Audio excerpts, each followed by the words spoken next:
Professor Normoore is Distinguished Professor of Philosophy at the University of California, Los Angeles, past President of the American Philosophical Association Pacific Division, a member of the American Academy of Arts and Sciences, and Professor Emeritus at McGill University, where he held the MacDonald Chair of Moral Philosophy for several years. Professor Normoore is an expert in medieval and early modern philosophy. He has published extensively in these areas, as well as in ethics and political philosophy, metaphysics and epistemology. Let me ask you first about your title, Distinguished Professor of Philosophy. Distinguished from what? Well, I used to think it was distinguished mostly from common household electrical goods like toasters, but children have increasingly had trouble distinguishing me from fictional characters who live at the North Pole. I think it's because I'm Canadian. And then there were a couple of incidents with dogs and fire hydrants. So my colleagues decided this was changing the atmosphere in our department meetings. They had to do something about it. I'll bet that was a relief, except maybe for the dogs. They can look after themselves. It seems appropriate, given that we're surrounded by the artefacts of ancient Greece and Rome, to think about the origins of philosophy. Philosophy is, after all, a Greek term, isn't it? Yes, it's basically the translation of two Greek words that together mean love of wisdom. Okay, so philosophers were the wise guys of antiquity. Do you want to tell me about what it was like to be a wise guy in the ancient world? Well, it probably differed quite a lot, both from period to period and from school to school. I mean, Aristotle, for example, traces philosophy back to Thales of Miletus, and it seems that philosophy really began in the Greek cities in what's now Turkey. Thales was an engineer, an astronomer, right? He did all these things. We became famous for winning a military campaign, all kinds of things like that. So that was one way one could, at least at the beginning, be a philosopher. One could be a polymath, right? And there's still an echo of that now, I think, the thought that philosophers should have knowledge of a wide variety of things. But the schools themselves differed quite a lot as to how to live. So, for example, the Epicureans thought that a good life would involve withdrawing from politics and living among friends in a quiet and tranquil environment. The Aristotelians thought that it should be a life given over to practical activity, although they hoped to be able to contemplate the highest things.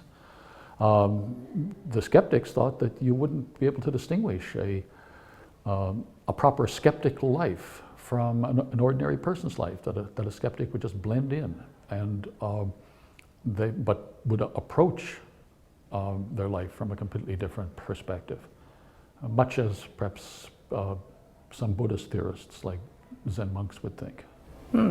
Why is it important to the definition of philosophy that it include love?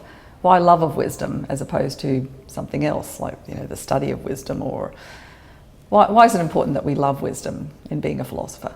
Well, I think the term began out of a concern as to whether we could ever attain wisdom. So perhaps wisdom is too high for humans, I think some Greeks thought. Pythagoras seems to have thought that the best we could hope for was to approximate it or approach it, and to do that required love. But if you look at the different schools and at their heroes, Socrates denies that he's wise. The Stoics claim that there might have been a wise man, a sage at one point. Maybe their founder Zeno was wise, right? The Epicureans thought it an open question whether Epicurus himself was wise, and certainly nobody else was, right? So wisdom itself was an ideal to be attained. Loving it was something we could all do, and it would get us closer, I think they thought. And Socrates himself, I think, was uneasy about whether knowledge could be attained. He certainly thought that people thought they had knowledge that they didn't have, and indeed much of his life, and perhaps the cause of his death, was his critique of people's false views that they had knowledge. But whether or not one could actually get it, I think, was an open question for him. How were they thinking about knowledge in antiquity? How did they distinguish it, for example, from belief? Well, that was itself a hotly debated question, right? So the question was, could one have knowledge and could one tell whether one had it? Their word was episteme, was the typical word that they used, which is a narrower word than our word knowledge. So the question, the first question, what was knowledge? They wanted to claim, look, that you wouldn't have knowledge if you just were, for example, guessing, even if you got it right. So you had to have not only a belief, at least that was the usual view, although the Stoics, I think, distinguished perhaps knowledge sharply from belief. I think they thought knowledge was a different state entirely from believing. But most of the schools seem to have thought that knowledge was believing of a certain kind, and it was believing that had a certain background to it. And one background that gets mentioned in the Theaetetus, for example, is that you have to have an account, an explanation or a justification for your belief. But that seems not to be enough, because a justification requires itself premises, and then you have to justify those and so on. Right, so you always got the danger of running into a regress of justifications. And why is a regress of justification problematic exactly? Well, that is actually a good question in its own right, because you might think, well, look, you start off with something that you're relatively confident of, and someone will raise the question whether or not you're justified in that confidence, and you seek then some deeper account from which you could explain why you're justified, and you rest until someone raises a worry about that. That seems like a coherent way to proceed. But if you thought, no, look, knowledge itself is made up of the justification, right? The justification enters into the account of what it is for you to know, then you might think that if the justification itself rests on something that's not itself known, then you don't really have knowledge in the first place. And so if the regress goes on forever, you might worry whether or not any of that regress is knowledge. And I think that's what, for example, you find in the Theaetetus and what Aristotle is worried about in the Posterior Analytics. We've done a lot of work on knowledge since antiquity. Do you think we're making progress? We're changing the subject. Whether or not it's progress is a good question.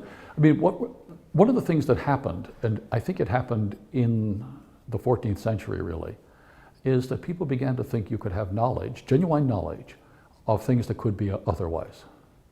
And in particular, that you could have genuine knowledge of the things around you if you were in contact with them in the right way. Some of the Stoics seem to have thought this as well, but it really didn't become kind of central, I think, to people's thinking about knowledge until much later. Now that's a huge shift, right? It's one thing to think that knowledge is confined to the things that couldn't be otherwise, maybe to mathematics and certain bits of theology or astronomy or something, and quite another to think that we can have knowledge of what we're doing right now, for example. So that shift, I think, has produced a shift in the way people have to think about what it is they're trying to think about. And I think we've made progress on that. So today we would refer to that kind of view as fallibilism, right? The idea that you could attribute knowledge to somebody whilst at the same time holding that what they know might turn out to be false. Do you think that kind of fallibilist position is coherent? I mean, could we say that somebody knows that P, where P is a proposition, even if P might turn out to be false? It sounds a little odd. Well, I mean, we certainly, I think it's certainly the case that we could know things that could turn out to be false. Now, of course, we can't know things that do turn out to be false, right? So, and could is ambiguous, because in one sense, could means could for all we know. And in another sense, could means could in some possible situation, may not be at all close to the situation we're actually in. Metaphysically possible. Yeah. Now, it does sound odd to say, look, I know it, but I'm not certain of it. Right? That sounds a little strange because what you're saying is, I know it, but for all I know, it might not be true, right? But it doesn't sound, to me anyway, strange to say, I know we're sitting here, but of course there are many possible situations in which we're not sitting here, right? That seems to me perfectly coherent. So having knowledge of what could be otherwise in that second metaphysical sense seems to me to be quite possible. Calvin, it's interesting when philosophers think about knowledge that they so quickly turn to thinking about doubt. What's the connection between doubt and knowledge, and why more generally is it important to philosophy to think about doubt? Well, I mean, first there's a linguistic fact. I can't claim that I know something and claim that I'm doubting it, coherently at the same time, right? And that's because doubt is a condition in which I haven't settled a question. In order to know something, I must settle the question, right? So that where questions remain to be settled, that's where you find doubt. Now, philosophers are trying to understand which questions remain to be settled and why they do. So they're very much interested in the appropriate conditions for doubt, which of course are also the negative side, if you like, of the appropriate conditions for knowing. When people start off thinking in philosophy, or when they start studying philosophy for the first time, they're often a bit overwhelmed by that level of doubt that they have to engage in order to become practicing philosophers. So it causes a lot of cognitive dissonance for somebody to start to doubt everything that they previously believed. Do you think that that is endemic to the philosophical way of life? And if so, what is it like to live with that level of doubt? I'm not sure it's endemic to every possible philosophical way of life. In antiquity, for example, there were many different styles of philosophical life, but it's certainly central to some. Now, the tricky issue is the relationship between doubt, knowledge, among doubt, knowledge, and faith, right? So, to have faith is precisely to be unwilling to enter into doubt. Okay, so now, to the extent that philosophy requires you to put things in doubt, it requires you to put aside faith, and that I think people find very uncomfortable. Now, knowledge is also incompatible with doubt, right? But it's incompatible in a different way. If you know something, you've settled the question, and you've settled it on the basis of reasons. If you have faith, you might also have settled a question, but perhaps not on the basis of reasons. Philosophers are interested in settling questions on the basis of reasons, and so they're interested in resolving doubt using particular methods, rational methods. They're also, therefore, interested in understanding what it is to doubt and what it is to know. But that whole process can be very uncomfortable because most of the time we take for granted a good deal of what's around us. And it's part of the task of philosophy to probe that. Why do we take that for granted? And what good reasons do we have for not doing so? Skepticism is a movement in philosophy that began in antiquity. And the skeptics really took doubt as a way of life. They practiced it in every aspect of life and yet still claimed to be able to live. Can you tell us a bit about the ancient skeptical traditions and what it meant to be a skeptic in antiquity? Well, there were two basic schools of skeptics. Perhaps both of them had some connection with Plato's Academy, but the one that came to be called the academic skeptics came directly out of Plato's Academy and directly out of the inspiration provided by Socrates' claim that he didn't know anything, and that was perhaps why the oracle had said he was the wisest man in Greece. Now, that particular school seems to have thought that one could not perhaps attain knowledge. And one should live with the consequences of that. The other school traces itself back to Pyrrho, who was actually, it seems, one of the people who went to India, perhaps even around or before Alexander, perhaps even with Alexander. And Pyrrho seems to have thought that perhaps one could attain knowledge, but one didn't, at the moment, have any good reasons for thinking one had. Now, these were both theoretical stances. Both schools seem to have thought that there were practical consequences of this. The Pyrrhonian skeptics in particular, according to the only real text that we have of theirs from their schools, Sextus Empiricus's Outlines of Pyrrhonism, seem to have thought that the way to obtain knowledge was to recognize that one had no good reasons for believing one thing that one didn't have for believing its contraries. Sextus tells this very interesting story of the painter Apelles, who was trying to paint the foam on a horse's mouth, and he kept trying, and finally he just gave up in disgust, and he just threw his paintbrush at the canvas, and it painted the foam on the horse's mouth. And that was, according to Sextus, is the Pyrrhonian stance. You try to attain knowledge, you come to an understanding of that every position has an equally good contrary, and some kind of enlightenment therefore follows. Now, when you're in that state, you then have the question of how to live an ordinary life, and it seems both the academic and the Pyrrhonian skeptics thought the way to do that was to just do what seemed at the moment best, without thinking that you were knowing or that you had particularly powerful reasons for doing it, but to approach it with that kind of detached stance. You know full well that you don't know what's going on, you're just doing it. And if it turns out otherwise, well, you won't be surprised, you won't be disappointed. So there's a kind of inner tranquility that should follow. Right, so the idea seems to have been that you can live according to the way things appear to you without making any epistemological commitments along the way. Do you think it's coherent do you think that idea is coherent? Do you think we could live without belief? Putting aside knowledge, could we even live without belief? So this is where I think there's a very interesting question, and it comes up actually in the philosophy of science in an interesting way. So the question is, does belief require commitment? Right? That is, if you believe something, is it the case that you must somehow be prepared to follow out its consequences even when it doesn't seem like you should, or something like that? So in the case of the philosophy of science, for example, people propose hypotheses. And now you ask, do they believe them? Or do they just, as some people say, accept them?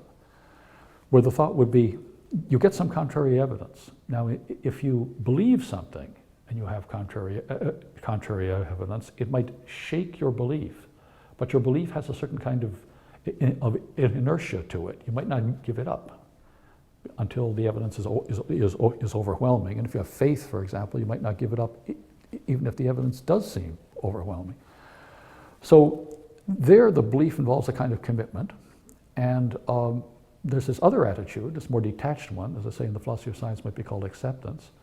And you might think, well, could one live just accepting things without believing them, without committing yourself to them at all? So if things change, there's nothing, you weren't committed to the contrary.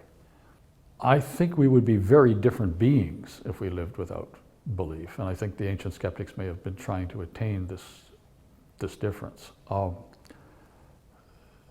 Beliefs involve commitments, right? They involve an attitude towards the world and towards evidence. If you believe something, then there's an inertia to that. It takes evidence to change your mind, for example. I think the ancient skeptics thought you just go with the flow. And if the flow went one way on one occasion and another way on another, no particular reason not to go with it. So that's what I think they meant by saying that they could live without belief. Now, there was something very, I think, peculiar about that, because it involves not being concerned about your own inner states. It involves that kind of detachment from yourself. And that's what I meant by saying I think we'd be very different beings if we were like that. We would not have the kind of concern that we think of as characteristic of humans. Yeah, so what happens to skepticism during the Middle Ages? I mean, it's sometimes thought that skepticism dies out after the late antique period, particularly, I guess, through the influence of Augustine's Contra Academicos. But is it the case that skepticism sort of bumbles along through the Middle Ages?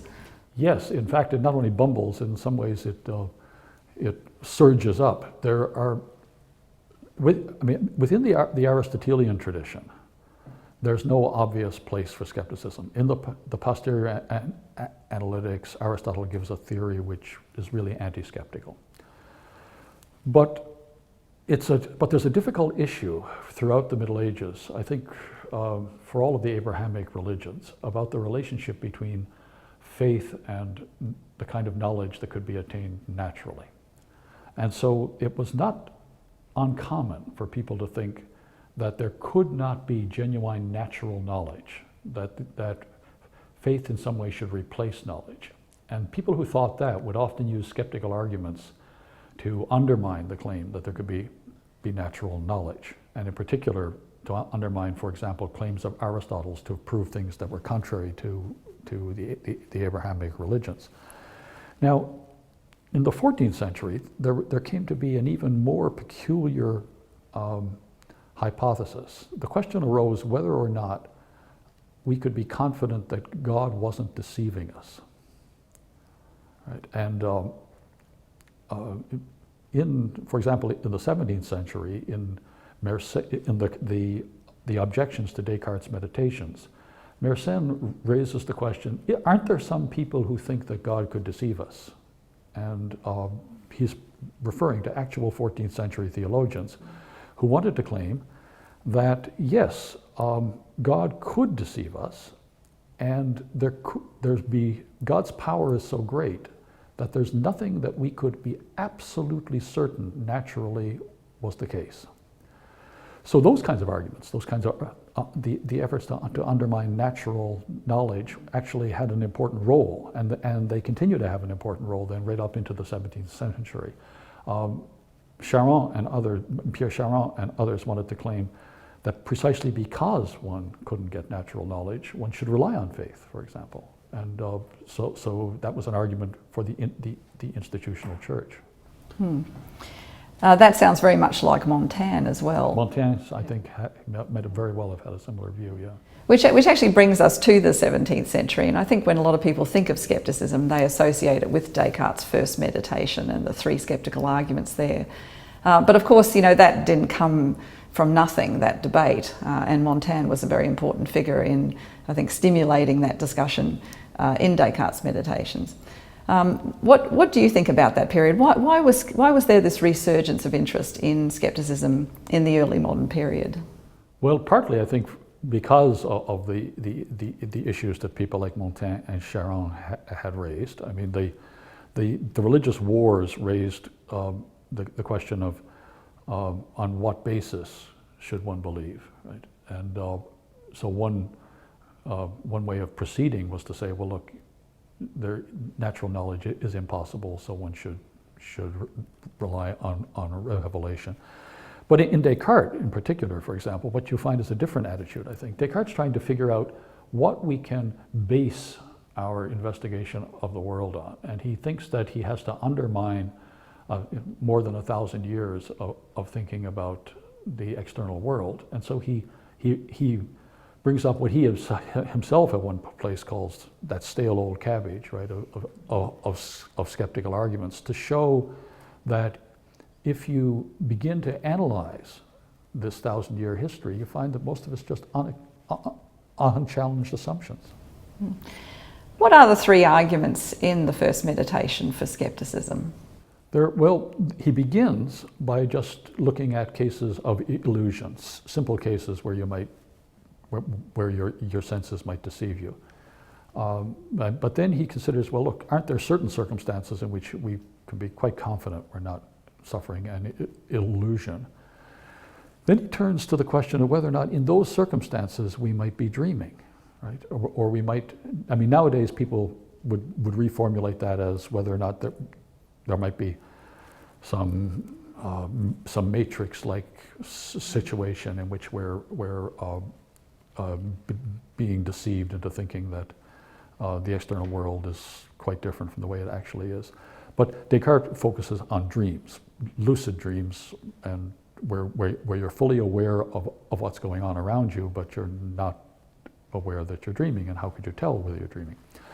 But then he turns finally to an even more perplexing argument, because he says, look, even in dreams, if we do mathematical proofs, and they actually are proofs, there's no reason to think that we're being deceived, right?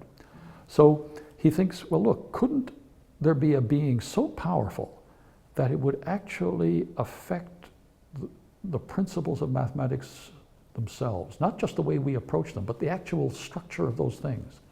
And he raises that possibility. And that goes back to the 14th century worries about whether God might be able to so construct the world that our capacity to know it is completely out of touch with it. And then, of course, Descartes, thinks he's found what he calls the Archimedean point that enables him to see when he could be absolutely sure that he's not being deceived, namely that he's sure that he himself must exist in order for any of this to be taking place. I mean, what kind of conditions would have to obtain for us to be able to doubt that 2 + 3 = 5? Right. Well, there are two possibilities, right? One is we could doubt our own sanity. Descartes himself thinks that would be crazy. The other would be if 2 + 3 could actually not be 5, right? Now, how could that be? Well, suppose, for example, that one thinks 2 and 3 are actual numbers, right? Abstract objects of some kind. Well, maybe abstract objects have to be created. Suppose God had never gotten around to making 2 and 3. Then they wouldn't be 5. Maybe he never got around to making 5 either, right? I mean, the fact that we might nonetheless sort of go ahead using these words, maybe even using these concepts, wouldn't show anything about the external world, even that particular weird external world. When he comes to his Archimedean point, though, I mean, there are certain assumptions there that he's relying on. I mean, he's relying on, for example, that we understand what doubt is and what the relationship is between doubt and thinking. Why doesn't that global skepticism extend to the very act of thinking that you think and that you exist? Right. I mean, what seems to be characteristic of Descartes' Archimedean point is that there's no gap between what he's thinking and the thinker. See, ordinarily when I think a thought, there's me, there's the thought, and there's what I'm thinking about. And the thought might be part of me in some extended sense, but typically what I'm thinking about is something else, right? Now, suppose I'm thinking about myself. Okay, do I appear in a curious way doubled there? There's the me who's the thinker and the me who's the thought about. And I think Descartes' picture is no, in that peculiar circumstance, there's literally just the one thing. So that it's not a thought in the ordinary way. It's not a case where you represent something to yourself. It's a grasping of yourself, period. Now, then you can step back and ask, well, could I doubt that, right? But that's all stepping back. The thing you've done escapes all of the 3 levels of doubt that he's brought up. Whether or not when you step back you've still escaped them, I think he's not particularly interested in. Yes, I mean, it's almost as if he could only avoid having that thought about himself by, in some sense, not being there. That's right. Had he not been made conscious, but in a way it's too late for that. That's right. Yeah, that's fascinating. What about skepticism today? So I think there actually are 2 quite different lines of skepticism around today. One is the use of skeptical arguments to analyze concepts like knowledge and doubt and so on. And that's a technical task that philosophers are engaged in, and I think they are making some progress on it, I think. I mean, we now have reasons to think, for example, that justification can't be the core notion in knowledge because there can be cases where you're perfectly well justified, but the thing still turns out not to be so. Right? I mean, your justification, your evidence is enormous, but it just doesn't. But the thing isn't so. So there looks like those kinds of analyses of particular concepts, they're really making progress. Now, the other place where I don't know if you'd call it skepticism, but it's something like skepticism, is skepticism internal to philosophy itself.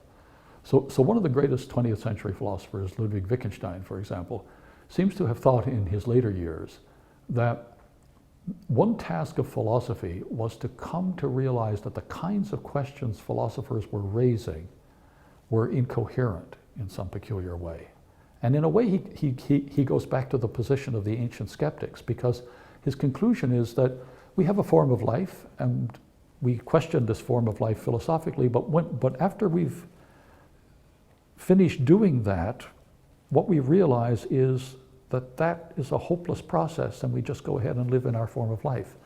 Now, I think that is a genuine, deep challenge to the way that almost every other philosophical school has thought we should proceed. I mean, we think, look, we want good reasons for our beliefs. We want to get to the bottom of things, if there is a bottom, or come to realize what bottom there isn't there, if you like. Wittgenstein, like the ancient skeptics, I think, is trying to tell us, look, don't worry, be happy. There isn't any bottom. This is all a kind of complicated illusion. And I think he's dead wrong, but you can see that that's an interesting challenge.